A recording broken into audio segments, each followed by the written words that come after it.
자, 이제는 우리가 지난 시간까지 중심 위치랑 데이터가 어떻게 흩어져 있는지 삼포에 대해서 공부를 했고, 정규분포, 표준 정규분포에 대해서 공부를 했으니까, 그러면 이제 어떻게 이게 더 활용이 되고 모집단과 표본 통계량이 어떻게 활용이 되는지에 대해서 한번 살펴볼게요. 우리가 수업 시작하면서부터 가장 많이 하던 말들이에요. 그쵸? 우리가 통계를 하는 이유 중에 하나가 모집단에 대한 찬값을 알고 싶은데 그 찬값을 조사하기 위해서 전수조사하는 게 비용 면에서나 불가능한 경우가 많기 때문에 모집단에서 샘플을 뽑아보는 거예요. 그쵸? 샘플을 뽑아봐서 우리가 모집단을 어떠할 것이다 라고 우리가 추정하는 학문이었어요. 그쵸? 그럼 이때까지는 우리가 데이터를 정리하고 데이터를 수집하고 정리하는 기술 통계학이었다면 오늘부터는 이제 그럼 어떻게 우리가 추정할 것인지 추론 통계학에 대해서 한번 살펴보려면 이 어떤 데이터의 특징 통계학의 특징 어떤 모집단이랑 표본이랑은 뭔지에 대해서 정확하게 안 다음 이제 하면은 수업을 진행하면 더 좋겠죠. 그래서 다시 한 번만 살펴볼게요. 기본적인 개념만.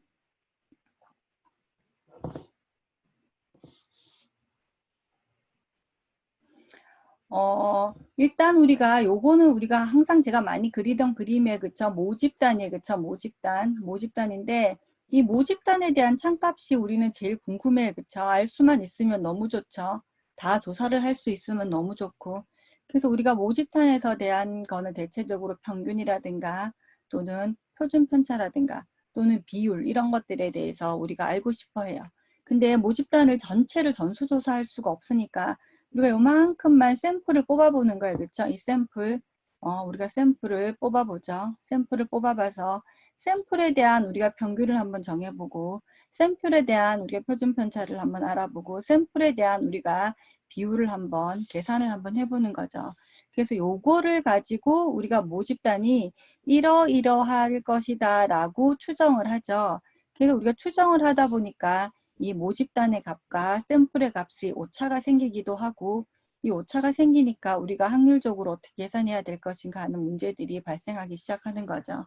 그래서 모집단에 나오는 뮤, 시그마, 피 이런 것들을 우리가 모수라고 얘기해요. 모수. 그리고 여기에 나와 있는 X바, S, P해 이런 것들 우리가 통계량이라고 얘기를 해요. 표본 통계량이라고 얘기를 하죠. 그러면 통계량에서 나오는 뭐 X바는 어떤 수치가 나오죠. 이런 것들을 우리가 통계치라고 얘기를 해요.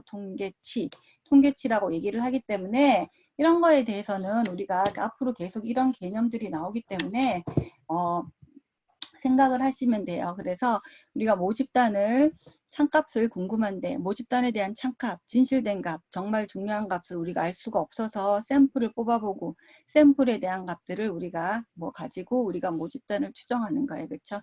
요런 값 하나로 맞추면 정말 좋겠지만 다른 샘플을 뽑았을 때도 다른 값이 나오고 다른 샘플을 뽑았을 때 다른 값이 나왔는데 이런 것들을 우리가 어떻게 정리해 나갈지에 대해서 계속 수업을 진행하도록 하겠습니다.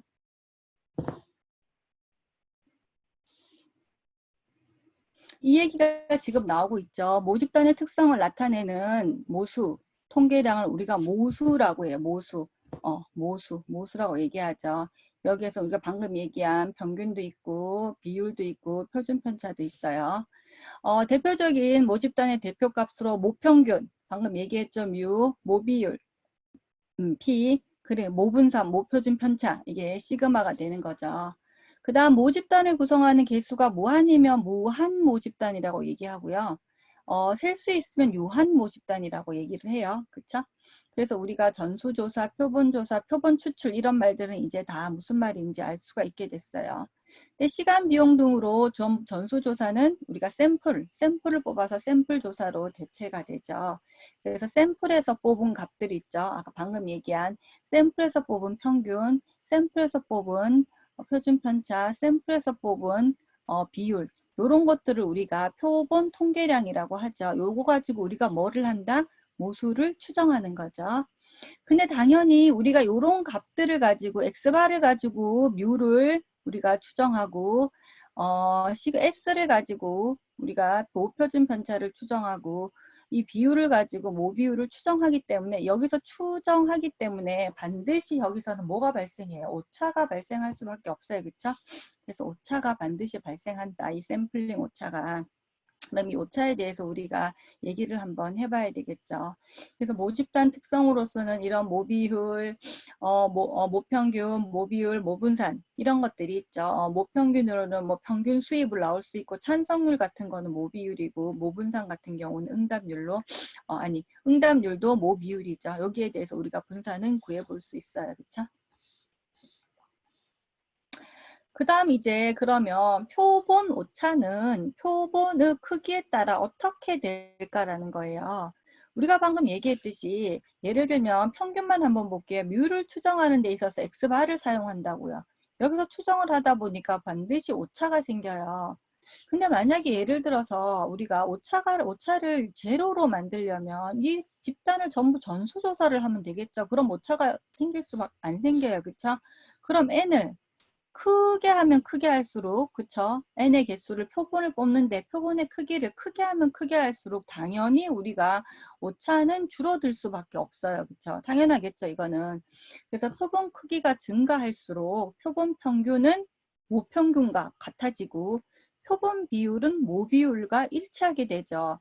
반드시 전수조사를 다 해버리면 완전히 일치하는 거고 그래서 이것은 표본 평균의 분산은 잘 볼게요. 표본 평균의 분산 이게 뭐냐면 데이터의 흩어짐의 정도잖아요. 우리가 오차를 측정하는 하나의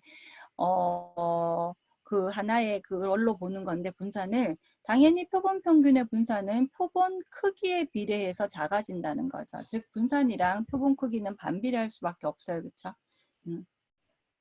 따라서 표본 크기가 증가할수록 표본 평균의 분포는 모평균을 중심으로 점점 가까이 좁혀지는 경향을 보이는 거죠. 그래서 표본 오차가 작아지는 거예요. 그렇죠?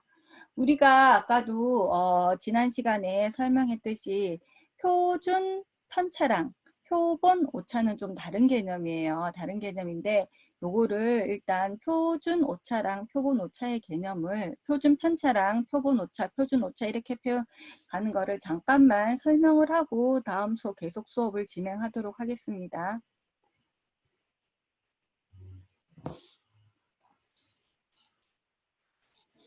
두 가지가 있어요. 우리가 이때까지 지난 시간까지 배웠던 게 표준 편차였어요. 그죠? 편차. 이 표준 편차는 뭐였냐면 생각이 날지 모르겠는데 뭐예요?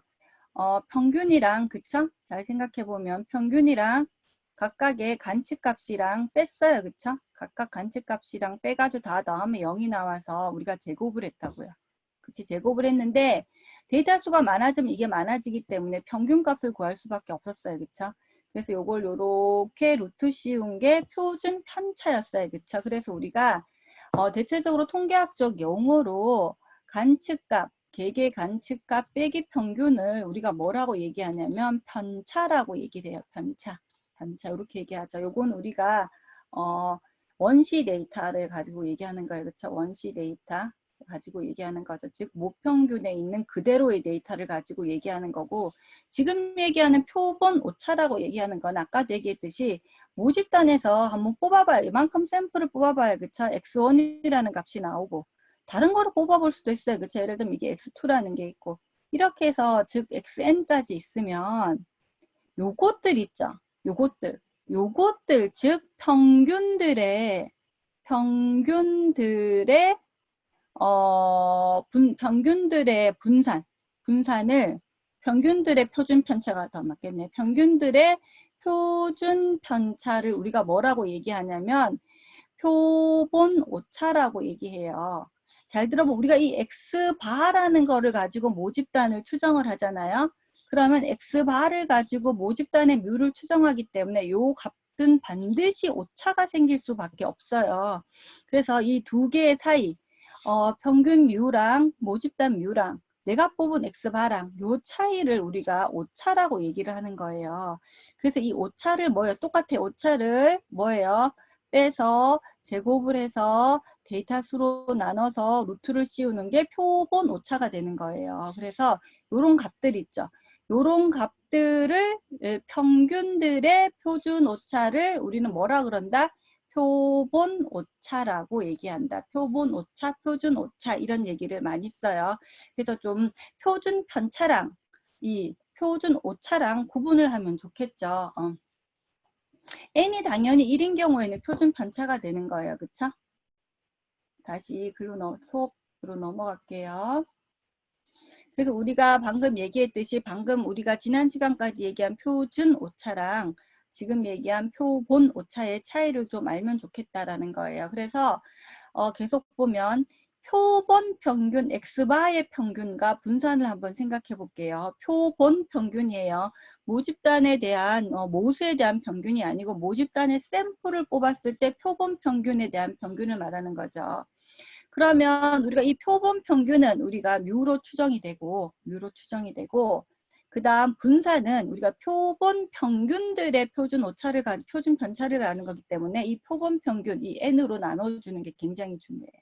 그래서 이 데이터의 수로 나눠주는 게 이번엔 표본 평균의 분산이 된다라는 거죠. 요게 되게 중요한 개념으로 작용이 한다는 거예요. 평균에 대한 우리가 평균에 대한 평균 뮤와 분산 시그마 제곱을 갖는 무한 모집단으로부터 단순 확률 추출에 의해서 크기 n인 표본을 추출하면 이 기대값은 x바의 기대값은 뮤가 되고 분산은 우리가 데이터 개수로 나눠준 게 된다라는 거를 우리가 일단 생각을 하고 또 넘어갈게요.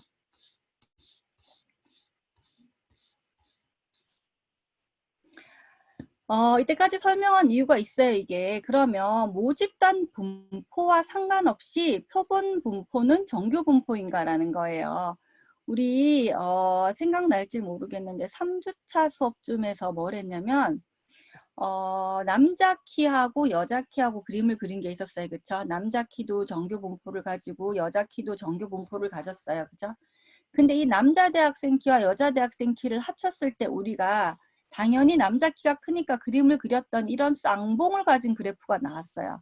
요거는 우리가 원시 데이터를 가지고 그린 거였어요. 그쵸? 원시 데이터를 가지고 그린 거였는데 여기서 근데 샘플을 n을 몇 개씩 뽑았어요? n 4개씩을 뽑아봤어요. 그쵸? 4개씩을 뽑아봐서 x1 값, x2 값 쭉 해서 여기에 대한 우리가 평균을 가진 우리가 그래프를 그려봤더니 뭐였어요? 정규 분포를 가지더라라는 거였어요. 그쵸?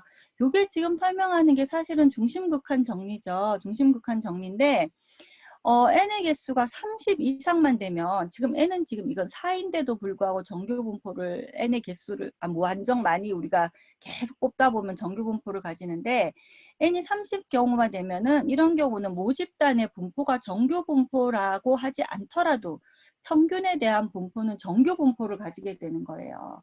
그래서 이런 경우에는 굉장히 강력한 우리가 이게 어떤 이론이죠. 그래서 이게 바로 중심 극한 정리예요. 우리가 지난 시간에 얘기했듯이 정규 분포라는 거는 굉장한 어떤 장점으로 우리가 실생활에 사용할 수 있는 장점인 분포였어요. 그렇죠? 평균을 중심으로 양쪽이 대칭이고 플러스 마이너스 1시그마인 어떤 값이 있고 플러스 마이너스 2시그마인 어떤 확률로 분포가 되고 이런 것들을 알 수 있기 때문에 분포가 정규 분포라는 것만 알게 되면 상당히 많은 일들을 할 수가 있거든요. 그럼 이게 우리가 모집단의 분포가 정규 분포인 경우는 상관이 없지만 모집단의 분포가 정규 분포가 아니다 하더라도 n의 크기가 30개만 넘으면 평균들 즉 X바들에 대한 분포를 그려보면 정규 분포를 가진다는 거예요. 이게 중심 극한 정리라는 거죠.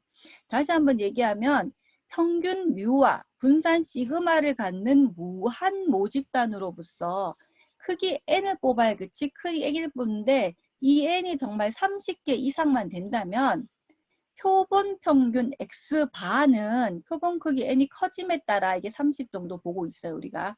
평균이 뮤이고 평균이 뮤이고 분산은 그 대신 뭐예요? X바들이 쭉 나와 있기 때문에 요거를 우리 n의 크기 n으로 나눈 n분의 시그마 제곱인 우리가 정규 분포를 따른다는 거예요. 그쵸? 이게 잘 안 보이죠? 여기 n분의 시그마 제곱. 이게 굉장히 중요한 거예요. 그쵸? 그래서 따라서 표준화 확률 변수는 이제 이렇게 바뀌죠. 우리가 이렇게 우리 제일 처음에 모집단에 대한 표준 정규 분포에 G는 어떤 거였어요? G는 어떤 거였냐면 우리가 표준 편차를 뭐로 나눠줬어요? 평균으로 나눠줬어요. 그쵸? 이 데이터 값을 이렇게 나눠줬죠. 요게 우리 표준화 시키는 방법이었어요. 그쵸? 평균을 제로로 만들고 표준 편차를 1로 만드는 거였어요. 그쵸?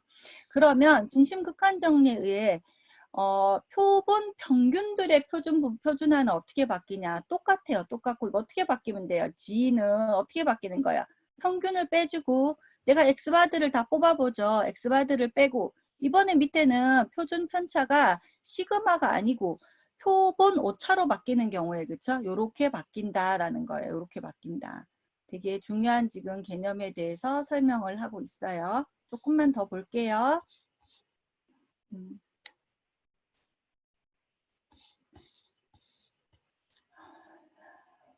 그래서 유한, 무한 모집단 상관없어요. 정규 분포인 표본 평균의 확률 분포. 이거는 뭐 모집단이 정규 분포라면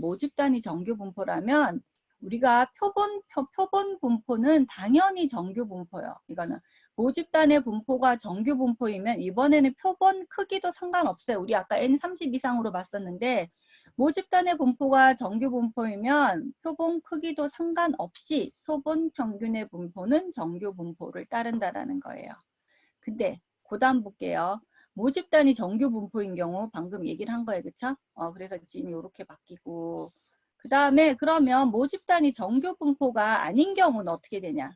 지금 모집단의 분포가 정규 분포가 아닌 경우 모집단의 분포가 정규 분포가 아닌 경우는 뭐예요? 모집단의 분포가 정규 분포가 아니다 하더라도 n이 30개만 넘으면 표본 크기가 30개만 넘으면 정규 분포로 간다라는 거예요. 그쵸?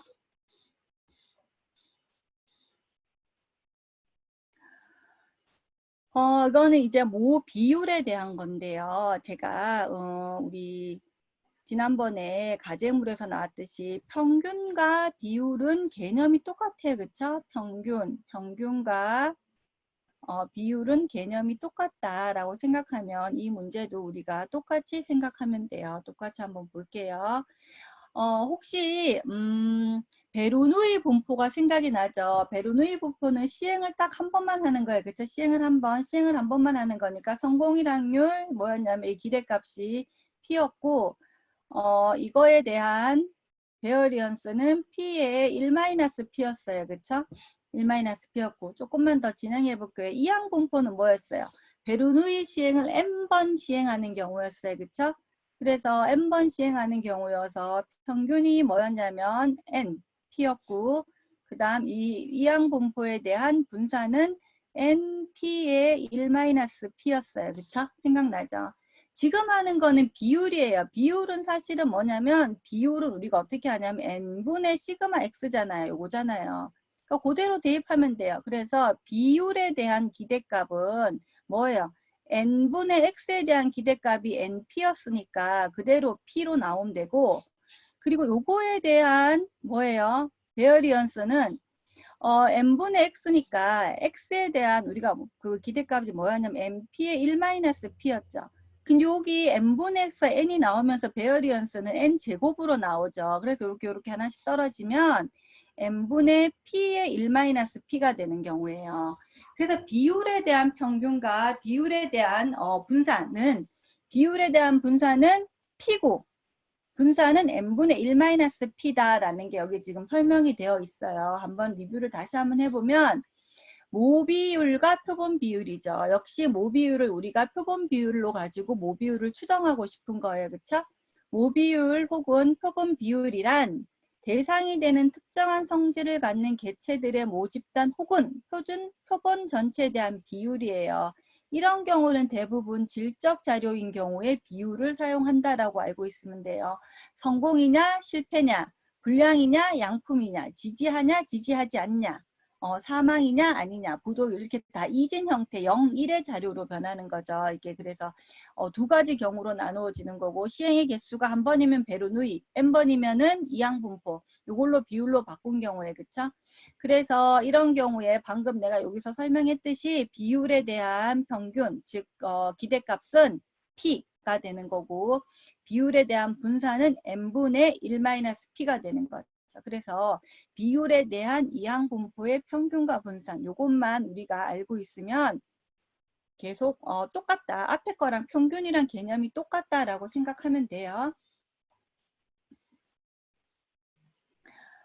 이것도 역시 표본 비율도 P가 몇 개냐에 따라서 우리가 정규 분포를 따르냐 따르지 않냐를 우리가 생각을 해봐야 돼요.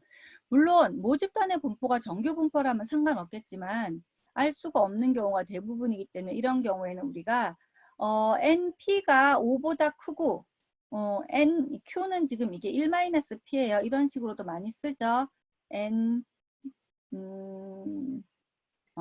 n의 1-p가 5보다 크면 우리가 정규 분포에 근사한다고 봐요. 이렇게 되면 n의 개수가 조금 늘어나는데 p 확률에 따라서 np가 5보다 크고 nq가 5보다 크면 정규 분포에 근사한다고 보는 거죠. 예를 들면 p가 0.1인 경우에 만약에 n을 100개를 뽑았어요. 그러면 이거 당연히 np는 10이니까 5가 넘죠. n1-p도 이거는 뭐 90 곱하기 90이니까 이것도 당연히 넘죠. 이런 경우에 5보다 크면 정규 분포에 근사한다고 보면 되는 거죠. 그럼 이런 경우에 어떻게 우리가 표준 확률 분포로 나타낼 수 있는가 잠깐 살펴볼게요. 똑같아요. 완전 똑같아요. 표본 비율 P 해세 분포는 NP가 5보다 크고 NQ, N의 1-P가 5보다 크면 n이 커짐에 따라 정규 분포를 따라야 그쵸? 따르는데 방금 뭐라 그랬어요? 표본 비율에 대한 기대값은 뭐요? 표본 비율에 대한 기대값은 P였어요. 그쵸? 그리고 표본 비율에 대한 뭐요? 분산은 뭐였어요? n분의 P의 1-P였다고. 그쵸? 1표 때문에 당연히 확률 변수 G는 이렇게 바뀌죠. 이렇게 바뀌는데 요거를 우리가 옆에다가 다시 한번 쓰면 이게 이렇게 되는 거예요. G는 어떻게 되는 거예요? 모비율 평균이랑 똑같죠. 여기다가 우리가 PS를 빼주고 그쵸? 여기 우리가 표준 편차가 들어가잖아요. 표준 오차가. 그러니까 표본 비율에 대한 오차가 들어가면 되는 거죠. 이게 뭐라고요? 표준 편차, 표준 오차가 들어가야 되니까 n분의 p의 1-p가 들어가면 된다라는 거죠. 개념은 아까 얘기한 평균이랑 양적 자료인 경우랑 똑같아요. 그래서 양적 자료인 경우 아까 얘기했듯이 평균이랑 비율이랑 개념이 똑같기 때문에 아까 그 개념만 알면 이 개념은 쉽게 넘어간다라는 거예요. 그쵸? 그 다음 문제 1이에요. 문제 1. 한번 보면 이 문제 1을 풀어보면 되게 쉽게 계산이 돼요. 감기약의 치유율은 90%라고 알려져 있어요. 그럼 우리가 알고 있는 게 벌써 P를 알고 있네요. P가 0.9라는 걸 알고 있어요. 그쵸? 원래 유행하고 있는 감기에 대해서도 90%의 치유율을 보장할 수 있는가를 알아보자라는 거죠. 그래서 100명의 감기 환자에게 감기약을 투여했어요. 그러면 지금 우리가 알 수 있는 게 100명을 가지고 실험했다는 걸 알 수 있네요. 그러면 이들 감기 중 회복된 사람들의 비율이 85%에서 95% 이내에 들어있을 확률을 구하라 이렇게 나오네요. 이거 역시 그러면 정규 분포를 따를 수 있는지 한번 계산을 한번 해보면 돼요. 그쵸? 그래서 NP가 5보다 큰지 그리고 N의 1-P가 5보다 큰지 한번 계산을 해보면 되겠죠? 내려가서 한번 볼게요. 이렇게 계산을 해봤더니 NP랑 NPQ는 당연히 5보다 크네요. 그쵸? 0.9 곱하기 아까 계산했죠? 0.1 곱하기 0, n이 100이니까 이것만 해도 벌써 10이죠. 넘죠. 그 다음 NPQ니까 0.9 곱하기 100도 이거는 뭐 90이니까 이거는 당연히 두 개 다 5보다 크기 때문에 정규 분포에 근사한다라는 사실을 알 수가 있어요. 그쵸? 그럼 정규 분포에 근사하니까 중심 극한 정리에 의해서 이 모비율 즉 우리가 P햇 우리가 표본 평균의 표본 비율의 분포는 정규 분포를 따르죠. 기대값 0.9와 뭐예요? 요거는 우리가 분산을 나눠주죠. 그래서 아까 얘기했듯이 아까 얘기한 기대값이 뭐였어요? 기대값은 P고 P햇에 대한 기대값은 P니까 0.99. 분산도 뭐였어요? 분산도 우리가 아까 얘기했듯이 n분의 p의 1-p니까 n분의 0.9 곱하기 0.1 곱하기 0.9가 되겠죠. 그래서 이게 바로 분산이 되는 경우에 그쵸? 우리 평균이랑 생각하면 똑같아요. 그쵸? 평균. 그래서 0.85에서 0.95 사이에 확률을 한번 구해본 거예요. 어떻게 되냐. 그러면 요렇게 나오죠. 요거를 굳이 우리가 정규분포표로 한번 그려보면 요렇게 돼. 그쵸? 평균은 0.9를 가지는데 0.85에서 0.95 요 사이에 확률을 한번 구해보라는 거죠. 요걸 한번 구해보라는데 이거 역시 우리가 뭐 쓰면 돼요? 표준화를 해야 되겠죠. 표준화를 하면 여기 표준화하고 어딨죠? 그쵸? 표준화 해놨죠? 그쵸? 0.85 빼기 0.9를 분산 표준 편차로 나눠 표준 오차로 나눴고 모 비율에 대한 이것도 마찬가지. 그래서 마이너스 1.67에서 1.67이 나오더라 하니까 그러면 이 문제는 90% 정도가 이번에 나온 게 치유율이 되더라 하는 거예요. 그쵸? 이거는 우리가 표준 정규 분포로 그림을 한번 요렇게 그려보면 요렇게 되는 경우에 그쵸? 마이너스 1.67에서 1.67 마이너스 1.67에서 1.67이니까 이렇게 따지면 요거 구하는 거죠. 그쵸? 요거 구해서 곱하기 2해서 답을 구하면 되겠어요. 그쵸? 표준 정규 분포에 따라. 그래서 아까도 얘기했듯이 똑같아요. 평균에 대한 거나 비율에 대한 거나 구하는 방식은 똑같다라는 거예요. 그쵸? 요 공유를 한번 해보면. 그래서 비율에 대한 것도 똑같이 뭐예요? 정규분포를 가진다라는 거예요. 그쵸? 정규분포를 가지는데 여기는 항상 우리가 기대값이 왔고 여기는 항상 우리 분산이 왔었죠. 근데 이게 우리가 평균 X바의 분포 생각나죠? X바의 분포는 여기에 평균이 왔고 여기에는 분산이 이번에는 n분의 시그마 제곱이었죠. 근데 비율에 대한 거는 기대값이 뭐였어요? 기대값이 P였고 분산이 뭐였냐면 아까도 얘기했듯이 n분의 p의 1-p였다라는 거예요. 그쵸? 다른 거는 다 똑같다라는 거예요. 그쵸? 그래서 이거는 우리가 g를 구할 때 x바에 대한 g는 똑같아요. 그쵸? x바를 뮤를 빼고 여기 n분의 시그마 제곱으로 표준화를 했고 비율에 대한 표준화도 다 똑같아요. 개념은 그쵸? 뭐예요? p를 p에서 뺐어요. 그쵸? 빼고 여기는 뭐예요? 표준 오차니 비율에 대한 표준 오차니까 n의 p의 1-p로 우리가 계산을 해서 표준화를 시켰죠. 표준화를 시켰을 때 우리가 아까도 얘기했듯이 뭐 마이너스 1.67에서 1.67로 나오면 이거는 우리가 계산하는 게 너무 쉬웠어요. 그쵸?